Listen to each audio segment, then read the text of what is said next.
Kevin Ross, tú que siempre has sido, bueno, yo te conocí como cantante, ¿sí o no? Te conocí como cantante. Sí, no, claro, cantar fue algo que me permitió, ¿verdad? Fue la herramienta que Dios usó para conocer gente como tú, gente valiosa del reino y gente que tiene mucho que aportar. Pero lo que siempre hicimos, la gente que me conoce de cerca, lo que siempre hice fue predicar. Desde siempre. Lo que pasa es que mira cómo son las cosas de Dios y cómo es el pensamiento del hombre. Mi pensamiento siempre fue, voy a cantar y además de que me gusta la música y me gustaba el canto, pero lo veía más que todo como una herramienta para llegar a lugares, para poder predicar. Porque la pasión siempre estuvo en la prédica, sí. Mira, por lo regular, que se mete a cantante, lo que anda buscando es fama, dinero, que lo vean brillando en una tarde. Bueno, yo creo que eso es un riesgo muy grande porque cuando tú andas buscando fama o dinero o incluso aplauso, lo peor que te puede pasar es que lo consigas. Porque si lo consigues, claro, porque si lo consigues ya llegaste y te olvidas entonces de lo que realmente importa, que es número uno, la misión en la que estás aquí, el mensaje que Dios te ha puesto en tus labios y la salvación de las almas a partir del mensaje que tú lleves. Entonces, por eso te digo, lo peor que te puede pasar es que lo consigas porque creo que es una herramienta maravillosa del reino de las tinieblas para desenfocarte de lo que es eterno. La Biblia dice que donde quiera que está tu tesoro, ahí está tu corazón. Bueno, y se corre un alto riesgo en aquel que se cree importante realmente. Mira, Kevin, ya más adelante entonces sí te vimos en el desarrollo pleno en los medios de comunicación y en algunos escenarios de ese llamado, esa pasión que dices de predicar la palabra. De hecho, llegamos a compartir en algunas emisoras con este tipo de forma tuya, en ese rol de llevar la palabra. Y una de las primeras cosas que te vimos haciendo, aparte de la motivación y demás, fue hablando acerca de asuntos, de teorías conspiracionistas, hablando acerca de muchas de las cosas que están pasando hoy, de que si el dólar tiene, hablando de los Illuminatis, que si el dólar tiene un triángulo, que el diablo se va a llevar esto. Digo, este tipo calvo. Pero hoy vemos que muchas de esas cosas están cumpliendo, Kevin. Sí. Bueno, mira, es hermoso porque precisamente eso va de la mano con lo que te decía. O sea, cuando Dios nos encamina por la parte ya de la predicación a nivel ya un poco más público, como te digo, la gente del entorno más cercano, pues sí, obviamente conocía de lo que hacía. Por un tiempo fui líder juvenil, etcétera. Sí, claro, por un tiempo. Ahora, cuando ya empieza a trabajar junto con lo de la música, salí del país varias veces con el tema de la música. Luego entonces comienzo a trabajar ya en serio algunos materiales que tenía ahí. Y ahí es donde sale un poquito de lo de motivación. No sé si recordará lo de Cúspide. La idea era, en gran parte, era motivación, aunque yo lo llamaba motivación inversa, en cierto modo. Porque la motivación, usualmente, cuando escuchas un predicador motivacional, que no lo critico, pero usualmente la motivación es en torno a ti. O sea, es Kelvin Araujo, el universo conspira en tu contra, pero tú eres maravilloso y no te preocupes, dale para adelante que tú estás bien. La motivación a la forma como lo llevaba, lo que Dios me dio, era un poco diferente el enfoque. Era, sí, tú puedes, sí, eres maravilloso, pero dale para atrás, párate en el camino y mira a ver dónde fue que te guayaste. Mira a ver dónde está la senda antigua, qué fue lo que olvidaste, qué fue lo que dejaste de hacer, porque de pronto lo que Dios está haciendo es llamándote al arrepentimiento. Quizás no es todo el mundo en contra tuya que está mal. De pronto el que está mal eres tú. La Biblia dice que engañoso es mi corazón más que todas las cosas. Es perverso, quien conoce. Entonces ahí sale lo de Cúspide, de todo eso. Y aquí es donde viene la parte de, como menciona, lo de las teorías conspirativas y eso.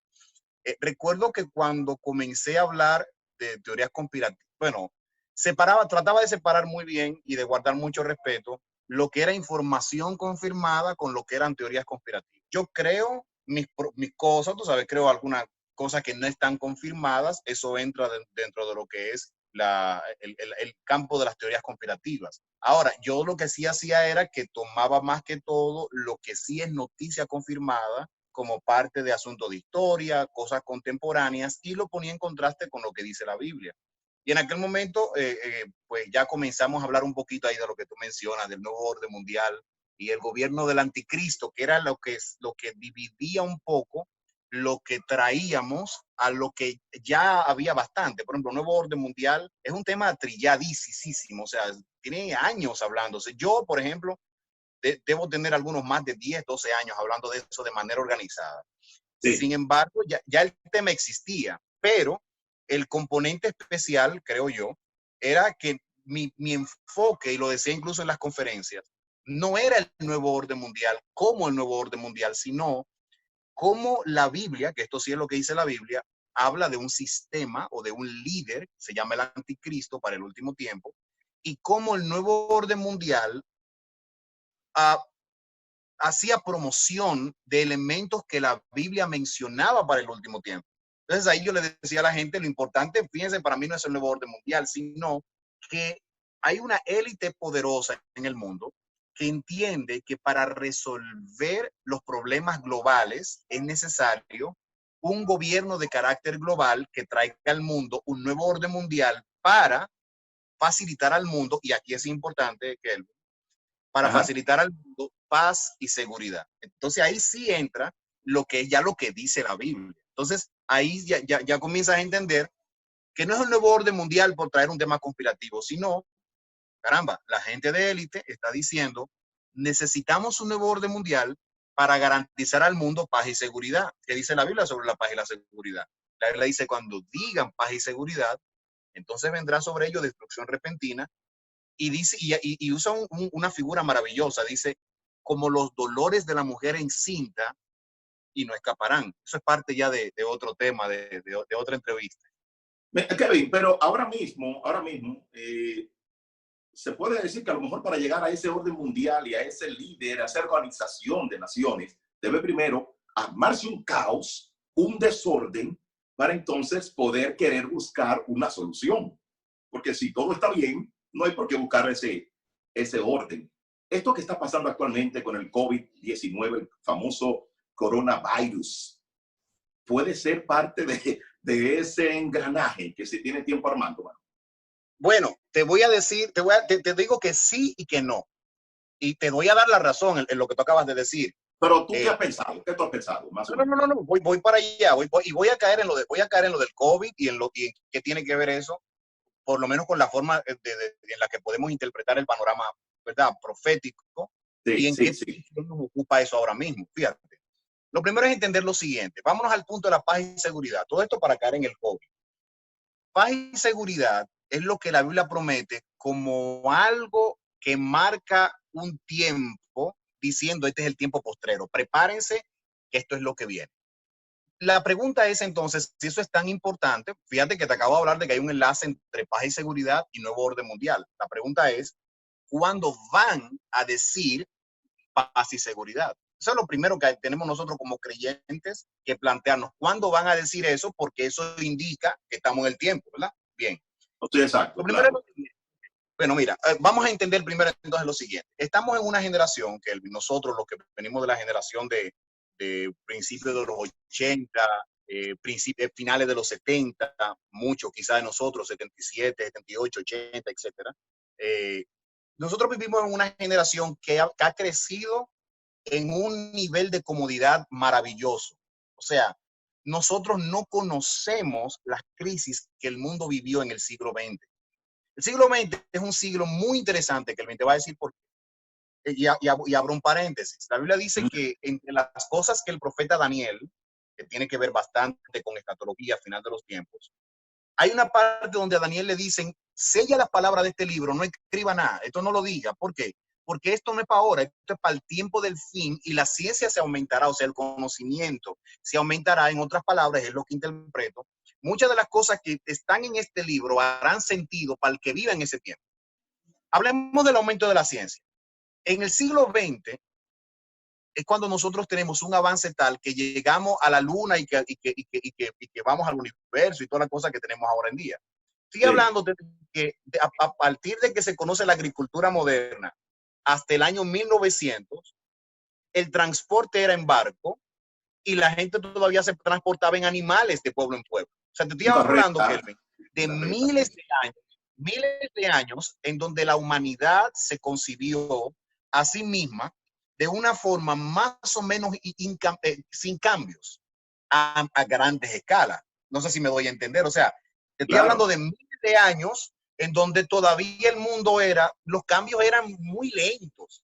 Y, por ejemplo, en términos de desarrollo industrial, de desarrollo tecnológico, era casi no hay comparación. Ahora, a partir del siglo XX, el aumento de la ciencia llega a un nivel tal en el que todo lo que tenemos hoy en día pasó en el siglo XX. Estoy hablando de la década de 1900 el siglo del 1900 al año 2000. No solo eso, si tú analizas la revolución tecnológica que tiene su origen bien fuerte en los 90, con la salida de la World Wide Web, lo que conocemos como la Internet, ha sido muchísimo más rápido el cambio en el mundo. O sea, para que tengamos una idea, para ponértelo en contexto. Vivimos en un mundo en el que nosotros creemos que Facebook siempre ha estado ahí, como que Instagram siempre existió, pero todas estas son cosas que son incluso resultado de la revolución tecnológica a partir de la primera década del año 2000. Te das cuenta cómo el mundo no solamente ha cambiado mucho, sino que mientras más pasa el tiempo, le toma menos tiempo llegar a un avance. O sea, lo que antes lográbamos en 100 años, lo logramos en 10. Y Así luego es, lo logramos. Claro. Y ahora se logra en meses. Ok. Eso para hablarte de lo que es el mundo cambió, ¿ok? En el siglo XX. Ahora bien, hablemos de lo que dice la Biblia, Mateo capítulo 24. Todo esto para llegar a lo del COVID. Fíjate, cuando Jesús está con sus discípulos en el templo, llega un punto donde los discípulos están viendo la maravilla, la majestuosidad del templo. Recordemos que en el día de Pentecostés, Kelvin, habían allí turistas de todos lados. O sea, la gente iba a ver el templo de Jerusalén, porque era una maravilla. Jerusalén era parte del Imperio Romano. Recordemos que estaban bajo la jurisdicción del imperio, ¿ok? Y el templo era una de las grandes maravillas. La gente iba allí para ver lo hermoso que era. En eso se encuentra Jesús con sus discípulos y los discípulos le dicen, maestro, esto es lo último. Jesucristo le dice, aquí no va a quedar piedra sobre piedra. Sale de ahí, está dando una profecía de lo que pasaría 70 años después cuando se terminaría el templo, destruirían el templo. Jesús sale con sus discípulos, se va al Monte de los Olivos y los discípulos le hacen una pregunta que yo se lo hubiera hecho hace rato a Jesús si hubiese andado con él. Porque tú eres el rey de los judíos, estamos esperándote para que tú comiences a gobernar en Jerusalén, uno se sienta a la derecha, el otro a la izquierda, nos estamos matando, ¿de cuál va a ser el tipo, tu mano derecha? Y ahora tú dices que no, que espérate, que tu reino no es de este mundo, que este asunto no es para ahora, que te van a matar encima, que tú te vas, pero que no me turbes, porque tú vuelves. O sea, ¿qué pasa? Te compré una idea de un reino y ahora me dice, el reino no es aquí y no es ahora, es más, el templo lo van a destruir. Entonces los discípulos le hacen la pregunta, Kelvin, ¿qué es lo que yo y quizás tú le hubieras dicho a Jesús? Y es, ok, dinos cuándo van a hacer esta cosa y qué señales van a ver de eso, para yo saber, para yo estar claro. Entonces Jesucristo le dice lo siguiente, en Mateo 24, Jesucristo dice... Y ahora mismo la gente quiere saber, Kevin. Ojalá exacto, saber ahora mismo cuándo va a ser esto. Exacto. Bueno, pues mira esto, siglo XX, ¿ok? Te hablé del siglo XX y todo el cambio y cómo el mundo cambió en el siglo XX. Jesús le dice a sus discípulos, miren que nadie los engañe. Eso es lo primero que le dice. No se dejen coger de tonto, porque van a venir muchos en mi nombre diciendo yo soy el Cristo y muchos engañarán. Pero fíjate, está hablando en términos de lo que es el entendimiento de la religión, la relación de Dios con el hombre, etcétera. Y dice, no se desesperen cuando digan que llega un tipo que es, porque no soy yo. Si dicen que está en el campo, no vayan. Si está en los montes, está en el parque, está en la televisión, no vayan. Ahora, luego de que él habla de lo que es el engaño religioso, entonces viene a lo que es el ambiente de lo que la tierra va a estar hablando. Dice, ciertamente habrá nación contra nación, guerras, rumores de guerras, nación contra nación, reino contra reino, etcétera, etcétera. ¿Qué pinta Jesús? Jesús está pintando, Kelvin, un panorama apocalíptico. El mundo se está acabando. Claro. Y se va a ver nación contra nación, reino contra reino. Escucha lo que te estoy diciendo. Guerras, rumores de guerras, naciones contra naciones, reino contra reino. La pregunta es, ¿cuándo van a hacer esas cosas? Y aquí viene mi conclusión. Esas cosas, Kelvin, no van a ser. Esas cosas ya fueron. ¿Cuándo? Recuerda lo que te dije al principio. Nosotros somos de una generación que lo tuvo todo a la mano. Y por eso la generación de ahora, que se le denomina generación Z, es una generación que está todavía más cómoda que nosotros y más engreída. vámonos al principio del siglo XX, Kelvin. El mundo comienza a cambiar. En el año 1914 llega una guerra al mundo. Sí. Pero yo no te estoy hablando de un país fuerte contra un país débil. No, yo te estoy hablando de coaliciones de naciones poderosas que se enfrentan contra un gran mal, 1914. Y el mundo se pasa, Kelvin, 4 años en guerra, del 14 al 18. A esa guerra se le llamó en su momento la Gran Guerra. Y el eslogan era, esta es la guerra para acabar con las guerras. O sea, esta es la guerra definitiva. ¿Ok? Lo que fue la Primera Guerra Mundial. Luego se le denomina la Primera Guerra Mundial porque hubo una segunda. Pero vámonos a quedar ahí, ¿ok? 14 al 18, la Gran Guerra. Ok.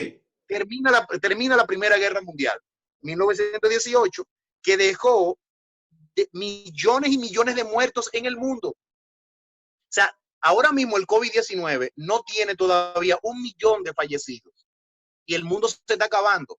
Yo te estoy hablando, Kelvin, de un punto donde la gente estaba a un nivel que tú escondías a tus hijos porque tú sabías que tenían que hacer servicio militar obligatorio. Tú tenías 5 hijos y fácilmente tú perdías 4 y el que te quedaba lisiado. O sea, el mundo estaba en una verdadera desesperación. Se creía que era el fin del mundo. Sí. 1914, siglo XX al 18, se acaba la guerra. Se declaran los ganadores. Ya no habrá más guerras. Pero en ese año llega una peste que acabó con más de 50 millones de personas. Solamente en Europa, si mal no recuerdo, que fue la fiebre española. Te estoy hablando, Kelvin, de una fiebre que no se tenía cura, que murieron no 300,000, no 500,000, no 1,000,000, 50 millones en un solo continente. ¿Ok? Vamos a pintarnos este esquema. El mundo acaba de salir de una guerra de 4 años que involucró todas las naciones poderosas. Y acabamos de salir de la guerra y lo que llega ahora es una peste que mata y que no hay cura y no sabemos por dónde entrarle. Murió menos gente. ¿Tú sabes por qué? Porque había menos medios de comunicación vial que los que hay ahora. O sea, ahora nosotros tenemos la cantidad de viajes. En ese tiempo viajar la gente no se podía trasladar tanto. Desde luego. Entonces, ya entiendes el esquema apocalíptico que hay ahí. Ok, pasó la Gran Guerra. Se acaba la peste. Se dice que la peste estuvo entre el 18 al 20. ¿Ok? Se acaba la peste, se acaba la fiebre española. Y el mundo entra en un periodo más o menos de bonanza. Pero hay un imperio que está creciendo en Alemania. Es el imperio nazi, que se anota más de 6 millones de judíos, dicen algunos. Pero no solamente judíos mató el imperio nazi, sino que también mató negros, también mataba homosexuales, también mataba toda clase de gente que no era lo que Hitler andaba buscando. Envejecientes, lisiados, enfermos. Todo eso. Todo el que no daba las medidas para la raza aria, o sea, para ser perfecto, ¿ok? Por ahí, por un lado, Hitler realmente tenía ideas de ser el imperio del mundo. Es más, se decía que Hitler era el anticristo, o sea, era el fin del mundo. Acabamos de salir de la Primera Guerra Mundial, de la peste, todo. Ahora llega Hitler, ¿ok? Pero no estaba Hitler solamente, sino que estaban los japoneses peleando con China y que tenían planes macabros de verdad de destruir a los chinos. Entonces hacen una coalición, Alemania y Japón, y entonces otros países, Estados Unidos, Inglaterra, etcétera, hacen otra coalición y viene la Segunda Guerra Mundial, que tarda del 1900 a, si mal no recuerdo, 39 al 1945. O sea, estamos hablando, Kelvin, de una guerra de 6 años, donde murieron millones y millones de personas, pero aquí hay un ingrediente que no tenemos en la Primera Guerra. Ahora tenemos armamento nuclear. Sí. Y con el armamento nuclear somos capaces de exterminar la raza humana. Allí es donde sin querer los gringos dejan caer en los poblados de Hiroshima y Nagasaki. Sin querer, digo entre comillas, no puedo afirmar que no, fue un accidente, eso es lo que dicen los libros de historia. Yo te iba a decir sin querer. Sin querer, y cae entonces esta bomba en Hiroshima y Nagasaki, en Japón, que son los enemigos, y cuando los japoneses ven lo que la bomba es capaz de hacer, dicen, excúsenos, banderita blanca, nos rendimos. Sí. Se acaba la Segunda Guerra Mundial. Ok, yo quiero que entiendas algo antes de seguir. Fíjate de lo que te estoy hablando. Todo esto pasa en el siglo XX, donde hay un aumento de la ciencia sin precedentes en la historia de la humanidad, pero donde hay un armamento bélico sin precedentes en la historia de la humanidad, donde tú tienes de verdad las naciones poderosa de la Tierra en guerra y en rumores de guerra constantemente, muriendo millones de personas, Kelvin, ¿ok? 1945, acaba la guerra y un organismo que se llamaba la Alianza de Naciones muta y se convierte en la Organización de las Naciones Unidas. Aquí sí se pone interesante la cosa. ¿Por qué? Porque la Organización de las Naciones Unidas dice, nosotros no podemos seguir en este flow de estar matándonos a estos niveles y más ahora con las armas que tenemos. Ya esto no es a pedrar ni con disparos. Sí, claro. Exacto, no, ya estos son otros niveles ya. Así que tenemos que llegar a algo donde que nos garantice la paz y la seguridad. Y es allí, Kelvin, donde por primera vez el hombre, como una organización global de naciones, dice, hemos entrado a un periodo de paz y seguridad global a través de una organización global, valga la redundancia, como la Organización de las Naciones Unidas. Entonces, Kelvin, cuando decimos cuándo dirán paz y seguridad. La famosa ONU. ¿Perdón? Que es la famosa ONU. La famosa ONU, exactamente. Entonces, cuando decimos, cuando preguntamos cuándo dirán paz y seguridad, la pregunta está mal hecha. No es que dirán, es que ya dijeron paz y seguridad en el 45. Ya. Y a partir de ahí, Kelvin, los líderes de la Tierra, yo tengo cantidad, pero está en YouTube, está en la internet, está llena de eso, donde los líderes de la Tierra más poderosos, estoy hablando de príncipes, de líderes religiosos poderosos, de presidentes de las potencias más grandes del mundo, están diciendo, necesitamos un nuevo orden mundial en lo económico, en lo político, en lo cultural, en lo religioso, para poder garantizar al mundo paz y seguridad. Todo esto a partir de una iniciativa de la ONU. Yo te pregunto, ¿has escuchado más de una amenaza de una guerra mundial real, sostenible, a partir de ese momento? No. A partir de ahí, Kelvin, el mundo llegó a un nivel de comodidad sin precedentes en la historia de la humanidad, donde incluso la expectativa de vida del ser humano creció. Antes la expectativa de vida del hombre de la ciudad era menor. Ahora el hombre de la ciudad puede durar más tiempo. Pero ¿qué sucede a partir de ahí, Kelvin? Que una serie de acontecimientos escatológicamente demostrables en la Biblia, proféticos, comenzaron a suceder. 3 años después, Kelvin, ¿qué sucede? Que Israel, que no era una nación, recordemos que estaban bajo la opresión nazi. La ONU se funda en el 45. 3 años después, 1948, la Organización de las Naciones Unidas le garantiza a Israel el estado de ser una nación una vez más. Pero hay un detalle, es que donde ellos llegan, a la tierra que llegan, ya los palestinos estaban allí. ¿Y qué es lo que tenemos ahora? Hemos tenido desde el 48 hasta ahora un conflicto, incluso que en quién es realmente la capital, cuál es la capital de esa tierra y qué representa, por ejemplo, Jerusalén dentro de todo eso. No hay tiempo para hablar de todo eso. Solamente quiero mencionar. Israel como nación. Exacto. Israel como nación la tenemos en el 48, ¿ok? Pero pasa algo interesante, que todos los presidentes de los Estados Unidos, a partir de esa fecha, prometían, ¿sabe que los judíos son sumamente poderosos en los Estados Unidos? Sobre todo en el estado de Nueva York. Son dueños de los medios de comunicación, de cantidad de hospitales, en fin. Bueno, pero ¿qué sucede? Todos los presidentes americanos prometían en campaña convertir a Jerusalén, llevar a la embajada de los Estados Unidos a Jerusalén, declarando Jerusalén la capital de Israel.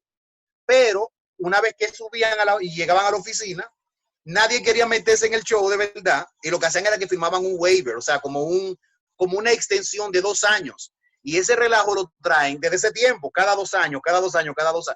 Al final lo dijo Clinton que lo iba a hacer. Te estoy hablando de los últimos presidentes. Lo dijo Bush, hijo, lo dijo Obama que lo iba a hacer, y todos firmaban el famoso acuerdo de cada 2 años. Pero de pronto viene el rubio. Exacto, pero de pronto viene un rubio de la Quinta Avenida, que no es político, que dice, si yo gano, yo voy a convertir a Jerusalén va a ser la capital de Israel en más, y voy a mover la embajada a Jerusalén. Y eso lo hace ¿quién? Donald Trump, cuando efectivamente cumplió la promesa de campaña que nadie pensaba que iba a cumplir. ¿Sabe cuándo lo hace? En el año 2018. El año 2018, Kelvin, se cumplen 70 años de la fundación de la nación de Israel, que para los que tienen conocimiento de lo que eso representa a nivel profético, es sumamente importante. Y lo que siempre comenzamos a decir a partir de esa fecha fue, señores, miremos el mapa profético, porque el hecho de que esto pase ahora, en esta fecha, es algo sin precedentes. Entonces tú tienes un presidente nacionalista que habla de retornar las empresas que se habían ido de Estados Unidos a otros países, sobre todo China, que tenían un relajo con el tema de los aranceles, donde le sacaban muchísimo provecho a los Estados Unidos, y el tipo dice, lo voy a traer todo para acá de vuelta. ¿Qué pasa, Kelvin? El tipo en 2 años retornó cantidad de las empresas. ¿Y qué hizo Trump? Trump incrementó el nivel económico de los Estados Unidos de una forma ridícula. Ha roto todos los récords. El nivel más bajo de desempleo de los afroamericanos de por vida, de los hispanos de por vida. Tú que vives en Nueva York, ¿cómo te está yendo a ti? Tú que vives en Nueva York, ¿cómo te está yendo con Donald Trump? Porque Trump es una amenaza para los latinos. Sin embargo, yo veo muchos latinos como tú que están contentos con Trump. Bueno, pero es que mira, es que Trump ha jugado una estrategia muy inteligente, independientemente de que te guste o no. Te lo digo porque tengo amigos que son de la corriente liberal. Para que tengas una idea, en Estados Unidos hay 2 partidos. Está el liberal y el conservador. Trump pertenece al conservador, que son los republicanos. Sí. Estos son los que te hablan de las armas, de los evangélicos clásicos del sur, etcétera. Y están los liberales, que son la gente más de ciudad, etcétera, etcétera, y que también son más abiertos, más open mind, etcétera. Bueno. Pero te va bien con Trump, te va bien con Trump. Bueno, es que la economía está mejor, Kelvin, de verdad. Está bien. Independientemente de que te guste o no, tú sabes, ¿qué sucede? ¿Qué sucede con Trump? Kelvin, se la puso en China a los chinos. Sí. A un nivel en que simplemente los chinos comenzaron a pagar los aranceles que tenían que pagar. Entonces, este ataque, esto que está pasando, hay una cantidad de preguntas que salen que las respuestas oficiales no satisfacen, ¿entiendes? No satisfacen, entonces lo que ahí es donde nacen las teorías conspirativas y una cantidad de cosas más que podríamos hablar ahí por horas. Bueno, la gente se pregunta si realmente fue un arma biológica creada por los chinos para invadir el mundo. Muchos se están diciendo en los últimos días, Kevin, tú que eres muy actualizado, dicen que los únicos que se están beneficiando ahora mismo con el coronavirus son los chinos. O sea, que eso también le da cierta razón. Todavía hay algunos escépticos. Yo no estoy del todo convencido de que sea una creación o un ataque de los chinos, pero mucha gente sí cree porque ellos son los que se están supuestamente beneficiando más actualmente. Bueno, pero hay algo que es real. Hay algo que es real, independientemente del tema conspirativo, no. Y es que los chinos están ganando en todo esto. Número uno, porque fue lo primero que le llegó el virus. Asumamos por un momento, Kelvin, que no es un ataque ni nada. Yo no quiero decir algo, tú sabes, así tan fuerte, de manera tan ligera. Pero asumamos por un momento de que sí fue así, que fue un tipo tomándose una sopa de murciélago en Wuhan y que de ahí le dio un virus y se lo pegó a todo el mundo y por ahí ha llegado a donde está ahora. Bueno, si este es el caso, de todas maneras los chinos ya estaban adelante porque le llegó primero, se prepararon, ya doblaron la famosa curva de la infección, del contacto, perdón, y ya están bajando los números. Se dice que tienen ya camino a una cura, etcétera, etcétera. Ahora bien, hay muchas cosas que llaman a suspicacia. Te voy a hablar de cosas que están pasando ahora y de cosas que están pasando a partir de los últimos 5 años con el tema del coronavirus. Fíjate, los chinos, primero es que hicieron un hospital en cuestión de días con miles de camas. Kelvin, todo el que tiene conocimiento mínimo de construcción sabe que tú tienes que tener por lo menos, si estamos hablando de que tú estás trabajando con losas prefabricadas, las losas tienen que estar hechas, las zapatas tienen que estar hechas, o sea, tú tienes que tener una estructura. Los chinos estaban ready los chinos. Bueno, eso es interesante, tú sabes, eso no quiero que quede en récord ahí, pero mira qué pasa. Kevin, perdóname, tú vives en Nueva York, ¿verdad que sí? Yo vivo en Nueva York, correcto. Y mira, recientemente dice el pastor Quitín Silva que en Nueva York han muerto más de 25 pastores y líderes que él reconoce, que él conoce. ¿Cómo está el ambiente realmente ahí en Nueva York, en el área que tú vives? ¿Cómo está Nueva York? Sí, eso es correcto. Yo estoy a 15, 20 minutos del pastor Quitín Silva. Y es cierto lo que le está diciendo. De hecho, tengo una relación bien bonita con él y ha sido una de las personas que más me ha bendecido en esa ciudad. Y lo que él está diciendo es verdad. Es verdad. O sea, de personas que uno puede reconocer.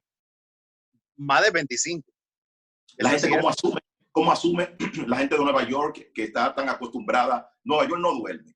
¿Cómo la gente ha asumido este toque de queda y este confinamiento en estos últimos días? Bueno, está durmiendo Nueva York. Wow. Está durmiendo. O sea, la gente tiene, fíjate, el ambiente que se vive en Nueva York es un ambiente de mucha seguridad. Tú sabes, donde tú puedes salir a la calle con una laptop que te vale $2,000 en la mano y tú sabes que no te va a pasar nada. Okay. Desde luego, si te metes a un lugar peligroso, lo que sea, pero sabes que si andas en la ciudad no te va a pasar nada. Y lo que te puedo decir es que la gente anda con miedo, que la gente ahora mismo por disposición incluso del alcalde de Nueva York y del mismo gobernador, se está hablando de multas y hasta $500 a la gente que camine más cerca de 2 metros de distancia de otra persona. Estoy hablando de una ciudad donde la gente camina hombro con hombro. Entonces el ambiente es un ambiente nunca visto. Videos que se han filtrado de cuartos, ni siquiera las morgues, sino aposentos, cuartos de hospital, donde hay bolsas negras y todo el mundo sabe que esas bolsas negras están llenas de cuerpos. Bueno, sin duda, Kevin, que esto le ha dado mucho pánico. Es penoso. Esto ha llenado de pánico a la gente, no solamente en Nueva York, sino en el país también, en República Dominicana, en el mundo completo. Hay un pavor con esto del COVID. Yo quiero agradecerte tu tiempo, Kevin, y toda esta información que yo sé que le da mucha luz. Y esa luz también trae tranquilidad en estos tiempos, que la gente sepa que todo esto estaba predestinado y que sobre todo este virus no se le ha escapado de las manos al Señor, sino que tiene control absoluto de él. Kevin, invita a nuestra gente donde puede seguir, aparte de lo que ha recibido contigo hoy, donde puede recibir más información de tu ministerio, Kevin Ross.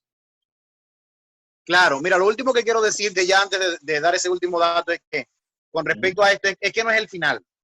Esto no es el final, va a pasar, esto va a pasar.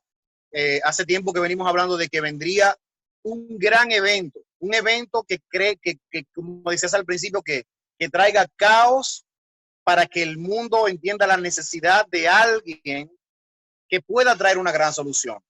Yo creo que este ha sido, a propósito o no, esto ha sido un gran ensayo para ver cómo el mundo puede encerrarse y la gente está trancada en su casa y cómo se te puede controlar y manejar tus libertades. Pero bueno, otro día podríamos hablar más detalladamente sobre eso.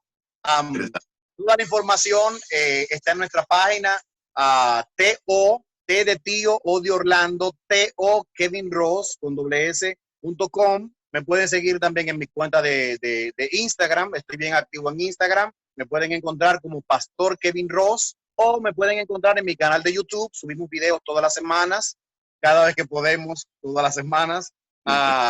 Como Pastor Kevin Ross también. Y hay cantidad de información allí de lo que estamos haciendo. Excelente, hermano. Un abrazo. Saludo a tu esposa, a tus hijos también, que tienen que estar grandísimos ya. Y un placer, hermano, verte después de tanto tiempo. Gracias, mi amado. Un abrazo. Dios te bendiga, Kevin. Y ustedes sigan, recuerden, dejen el comentario por aquí para que Kevin también pueda responder alguna de sus preguntas en esta red social que lo estás viendo. Suscríbete al canal de YouTube. Yo creo que me merezco un like. Dios te bendiga. Tómalo TV Show.